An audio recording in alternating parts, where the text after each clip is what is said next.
Pemirsa, perkembangan dari kegiatan pendataan awal registrasi sosial ekonomi atau REKSOSEK saat ini masih dalam tahap pengelolaan di kantor BPS Musirawas.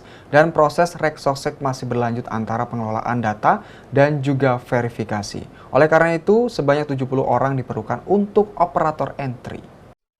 Kepala Badan Pusat Statistik Kabupaten Musirawas, Dedi Pahlevi, mengatakan, perkembangan dari kegiatan pendataan awal registrasi sosial ekonomi saat ini masih tahap pengelolaan di kantor BPS Kabupaten Musirawas.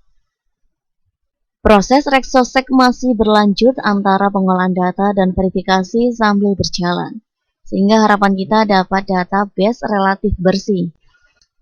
Kembali, Kepala BPS menambahkan, forum komunikasi publik dijadwalkan akan dilaksanakan bulan Mei di setiap desa untuk memutuskan penduduk kategori miskin atau tidak. Data tersebut akan dipakai oleh seluruh kementerian dan lembaga, termasuk untuk updating data kesejahteraan sosial yang selama ini masih ada masalah.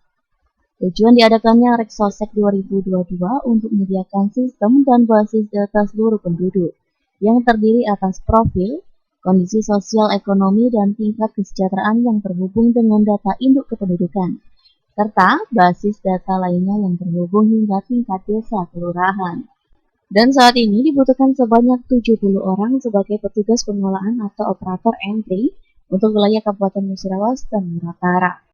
Registrasi sosial ekonomi kita sekarang dalam tahap masih pengolahan di kantor BPS Musirawas. Kita olah, kita cleaning, dan ada anomali data-data yang aneh kita verifikasi lagi ya, untuk ke lapangan lagi gitu. Jadi proses itu masih berlanjut ya, antara pengolahan sampai ke verifikasi di lapangan sambil jalan ya.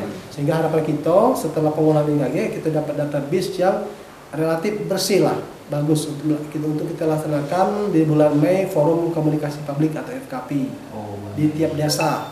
Tiap desa kelurahan kita laksanakan forum komunikasi publik untuk memutuskan atau mendefinisikan penduduk yang kategori miskin atau tidak di forum itu kakek, forum desa lah ya, forum komunikasi publik. Itu sementara untuk laporan terkait dengan kegiatan REKSOSEK ya. Insya Allah di tahun 2023 ini sesuai dengan instruksi Presiden itu sudah final dan datanya bisa dipakai, di-sharing ke seluruh kementerian lembaga ya, seluruhnya, termasuk untuk updating data DTKS ya, yang selama ini sering ada masalah ya. Tim Liputan Silang TV.